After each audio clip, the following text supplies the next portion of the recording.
Bonjour et bienvenue dans cette vidéo qui change un petit peu de ce que vous avez l'habitude de voir sur ma chaîne. Vous avez l'habitude de voir des vlogs, vous avez l'habitude de voir des hauls et là c'est une vidéo un petit peu différente mais qui m'a été inspirée ce matin quand je me suis réveillée parce que aujourd'hui était le premier jour de crèche de Stan, mon fils. Et j'ai eu beaucoup de mal à me faire à l'idée, j'ai eu tendance vraiment à angoisser et à voir le négatif. Et c'est quelque chose qu'on m'a déjà dit à plusieurs reprises quand j'ai consulté des spécialistes, c'est que j'ai tendance à toujours imaginer le pire, alors qu'en fait, dans 80% des cas, le pire ne se produit pas. Je voulais commencer cette vidéo en vous expliquant un petit peu de quoi j'allais parler. Je vais vous parler de secrets ou en tout cas de petits trucs et astuces qui permettent de se concentrer sur le côté positif de la vie, de se concentrer sur les bonnes choses qui arrivent. Ce sont des astuces que j'ai apprises au long de ma courte vie, que j'ai apprise de mes grands-parents, de mes parents, d'amis ou même de célébrités, vous allez voir.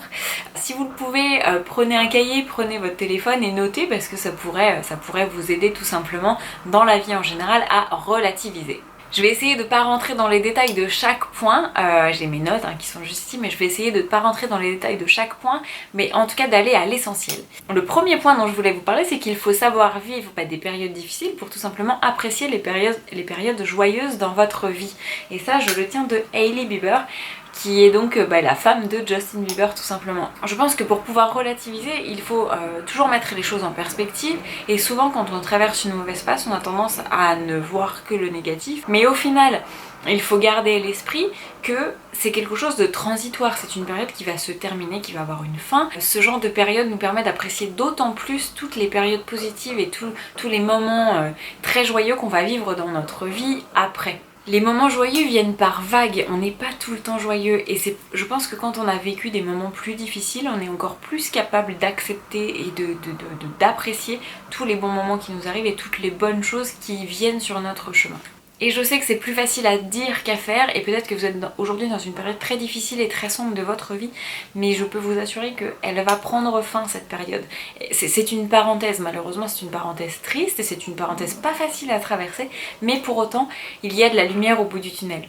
Et si je fais un parallèle très terre à terre et vraiment très superficiel, et je tiens à dire que la vie c'est pas ça, mais vous savez les gens qui vivent juste à côté de la plage, ils apprécient pas en fait la plage en général et c'est ça que je veux dire, c'est que quand vous vivez une belle vie et uniquement une belle vie et que vous ne traversez rien dans la vie, c'est la même chose que quelqu'un qui vit sans cesse à la plage. Moi quand je vais à la plage, je suis là waouh mais c'est génial, c'est vraiment la parenthèse. D'ailleurs des gens économisent une année entière pour partir justement une semaine à la plage et profiter de ce moment un peu hors du temps et de ce moment hyper joyeux pour se créer de jolis souvenirs. Et finalement les bons moments, les mauvais moments, c'est un peu ça aussi. Le deuxième secret qui n'a absolument rien à voir avec le premier, est-ce qu'on appelle ça des secrets, est-ce qu'on appelle ça des astuces, peu importe, mais c'est que tout tombe dans ma chambre.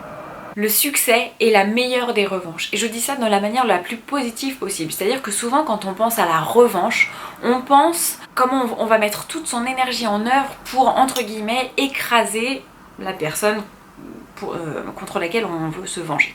Et c'est pas du tout ça que je veux dire. Le succès est le travail qu'on va faire sur soi-même pour réussir. En l'occurrence, dans mon cas, c'est vrai que moi je suis sur les réseaux sociaux et des commentaires négatifs, j'en reçois sur la manière dont j'élève mon fils, sur la manière dont j'expose mon fils, sur la manière dont je me présente, je pose. Les commentaires les pires que j'ai reçus, je pense, ce sont les commentaires que j'ai reçus quand j'ai remis mes vêtements d'avant grossesse quelques semaines juste après avoir accouché. J'aurais pu prendre mon clavier, j'aurais pu m'énerver et leur dire que c'est pas de ma faute, j'ai un bon métabolisme, etc. Bref, j'aurais vraiment pu utiliser tout mon temps et toute mon énergie à répondre à ces gens, mais au final, ça ne m'aurait rien apporté. Bien sûr, je reçois beaucoup plus de soutien de la part de ma communauté que de messages négatifs, mais il n'empêche que ça arrive. Encore si les commentaires étaient constructifs. J'aime pas ta chaîne parce que tu fais ci, tu fais ça. Quand je reçois des commentaires sur la façon dont j'élève mon fils, c'est t'es pas une bonne maman, tu le laisses faire tout ce qu'il veut. Mais en fait, ce que tu vois déjà, c'est 10 secondes de sa vie, donc qu'on soit bien d'accord. Tu exposes ton fils à des pédophiles, t'as vraiment aucune conscience. Il y a des hommes qui vont se bip en regardant des photos de ton fils. Je recevrais des commentaires me disant écoute, peut-être que ça vaudrait le coup que tu caches un peu son visage ou que tu le prennes de dos. Ce genre de commentaires, à la limite, c'est constructif. Or là, ce que je reçois, ce n'est constructif d'aucune manière. Là, par contre, où je peux travailler, c'est me dire réfléchir à ces commentaires, essayer de trouver le constructif quand il y en a. Mais ce que je peux faire surtout, c'est travailler sur mes réseaux sociaux, sur mon contenu, sur tout ce que vous voulez, pour avoir du succès. Et quand je dis avoir du succès, c'est avoir décrocher de nouveaux partenariats, avoir de nouvelles collaborations, augmenter mon nombre d'abonnés, toujours proposer du contenu en fait qui va intéresser d'autant plus de personnes et qui va sensibiliser encore plus la communauté. C'est proposer du contenu instructif, éducatif et tout ce qu'on veut. Et voilà, l'idée c'est ça, c'est vraiment de travailler sur moi-même plutôt que de perdre mon temps à répondre de manière un peu agressive tel un roquet à ces gens qui clairement, qui traversent probablement une phase difficile dans leur vie et qui se permettent de juger les autres, qui ont du temps à perdre, parce que moi j'appelle ça du temps à perdre. Personnellement, je n'ai pas assez de ma journée pour faire tous les projets constructifs que j'ai à faire, tous les projets qui vont m'amener quelque chose et qui vont m'élever et me faire grandir. Mais si ces gens ont le temps de me critiquer, de critiquer ce que j'ai à produire, bah écoutez, deux choses, partez, bah il n'y a pas de deuxième chose d'ailleurs, c'est juste partez en fait. Alors là, en l'occurrence, je parlais des réseaux sociaux et de mon expérience, mais ça peut être le cas dans quel que soit le travail en fait. Quand vous êtes au boulot, il y a quelqu'un qui peut soit essayer de vous écraser, mal parler de vous dans votre dos ou carrément, mais face à vous, qui peut essayer de vous écraser. C'est pas grave. Respirez un bon coup et surtout, ne vous abaissez pas à leur niveau, restez constant et surtout essayez d'être la personne la plus intelligente entre guillemets, en tout cas la personne la plus mature. Faites tout ce qui est en votre pouvoir pour exceller dans votre travail. Donc moi ça m'est arrivé dans mon ancien job. Je travaillais avec une collègue qui clairement ne m'appréciait pas. Elle avait cet esprit de compétition, de jalousie, je ne sais quoi. Mais c'est vrai que moi je reste persuadée que dans l'univers du travail, dans l'environnement du travail, il y a une place pour chacun en fait. On était en compétition sur aucun sujet. Elle travaillait sur un domaine dans un pays, je travaillais sur le même domaine dans mon pays, donc avec des marchés complètement différents. Et ça m'a peinée pendant longtemps. Pendant longtemps, j'ai essayé, j'étais plus jeune, et pendant longtemps, je voulais juste... elle m'écrasait, je voulais l'écraser en retour. Puis j'ai compris que finalement, ce qui allait faire la différence entre nous deux, c'était nos chiffres. J'ai travaillé pour exceller dans ma partie, et j'ai travaillé surtout pour montrer que je maîtrisais mon sujet, et que en fait mes chiffres allaient parler d'eux-mêmes à la fin de l'année quand on allait présenter les bilans. Le succès de mes chiffres, ou en tout cas l'amélioration de mes chiffres, était assez parlant d'eux-mêmes sans que j'ai besoin de l'écraser. Voilà, basta. Je pense que tout ce qui est factuel a beaucoup plus d'intérêt et parle beaucoup plus que d'essayer de s'écraser et des ragots et monter les uns contre les autres, etc. où c'est vraiment pas sain. Déjà, ça n'apporte rien, ça crée un climat mais hyper néfaste. Donc vraiment, la meilleure des choses à faire, c'est juste de travailler et de faire ce que vous pouvez faire de mieux, de vous former, d'essayer d'aller toujours plus loin dans ce que vous pouvez produire, pas pour écraser l'autre, mais juste pour exceller dans ce que vous faites. La troisième chose, c'est avoir peur et ressentir la peur face à un challenge, mais faire ce challenge quoi qu'il arrive. Bien sûr qu'il y a des choses qui nous font peur dans la vie, et vous avez deux options. La première, c'est de vous dire non, ça me fait trop flipper, je le fais pas, je reste dans ma zone de confort. En revanche, la deuxième option, c'est ok, avoir peur, se dire c'est ok, j'ai peur, je suis pas à l'aise, je suis pas confortable, c'est hors de ma zone de confort, mais tu sais quoi, je le fais quand même. Et je ne peux que vous conseiller de le faire. Alors ça peut aller dans des situations, on peut parler de situations très très simples, comme avoir peur du vide et pourtant décider de faire de l'acrobranche. Ça peut aussi être prendre la parole en public, qui en l'occurrence, je parle de mon expérience, c'était la chose qui me faisait le plus peur du monde. Je l'ai fait, bien sûr que j'ai eu peur, bien sûr que j'ai mal dormi les nuits d'avant, bien sûr que quand je suis montée sur scène, mon cœur palpitait. Le meilleur conseil qu'on m'ait donné, en l'occurrence pour ce sujet en particulier, c'est de respirer et de parler lentement.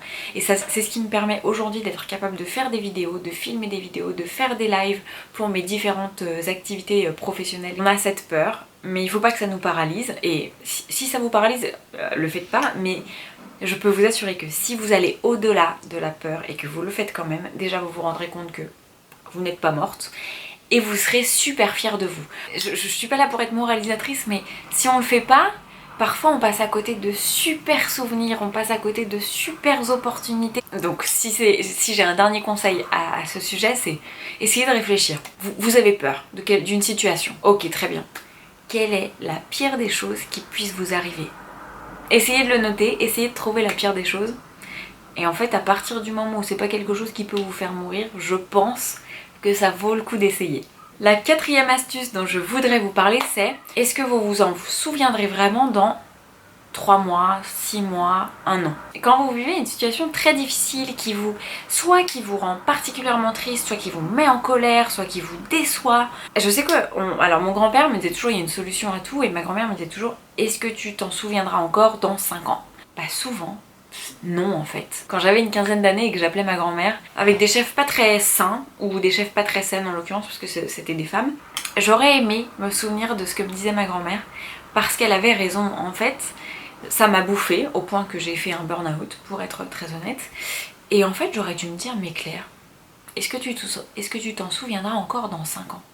Et à l'époque, si je m'étais dit ça, au lieu de faire mon burn-out, peut-être que je serais retournée travailler la tête haute en me disant, mais dans 5 ans, cette dame sera en retraite, déjà d'une, et de deux, moi, j'aurai le temps de faire mes preuves. Et je sais que mon travail était apprécié par la hiérarchie encore au-dessus, et j'aurais arrêté de me bouffer la vie, j'aurais arrêté d'angoisser dès que je passais la porte le matin pour aller travailler. Et en fait c'est ça, c'est est-ce que dans 5 ans on s'en souviendra encore?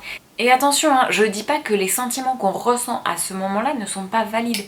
Bien sûr qu'ils le sont et bien sûr qu'il faut les prendre en considération. Quand je parlais de la situation qui n'était pas facile à traverser à ce moment-là, et ben voilà, c'est ça, c'est que les sentiments sont là, la colère, l'angoisse, la déception, etc.